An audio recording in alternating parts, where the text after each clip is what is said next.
Els apicultors del Perelló han iniciat una temporada de recol·lecció de la mel que augura bons resultats. L'avançament de la floració d'algunes espècies vegetals ha fet que les abelles iniciessin la recol·lecció de pol·len més aviat i per això els resultats al final de la campanya podrien ser satisfactoris. Això sí, sempre que el mal temps no jugui males passades, com podria haver fet la setmana passada. Esperem que sigui una bona producció, però hagués pogut ser una producció molt més bona degut al mal temps que ha hagut.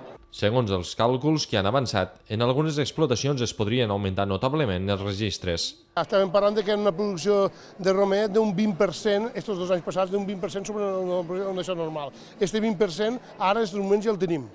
I encara ens falta tot això. O sigui, pot ser tranquil·lament 2 vegades, 3 vegades el que s'ha fet aquests anys passats.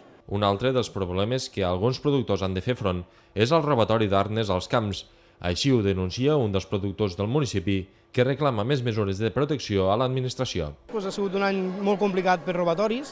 Ens estan agafant i vas als arnars i trobes que et falten moltes arnes i llavors és un tema de control. Penso que nosaltres fem el que podem vigilant els llocs, anant a diferents horaris i tot.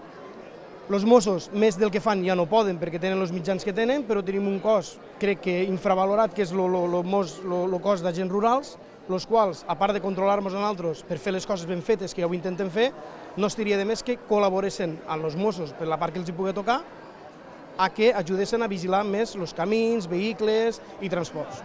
Dissabte el Perelló va inaugurar la Fira de l'Oli i la Mel, un certamen de referència a les Terres de l'Ebre que mostra els resultats de la temporada.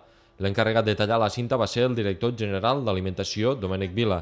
A diferència de la mel, els productors d'oli presents a la fira van confirmar els mals resultats de l'última collita per l'efecte de la mosca de l'olivera i la sequera.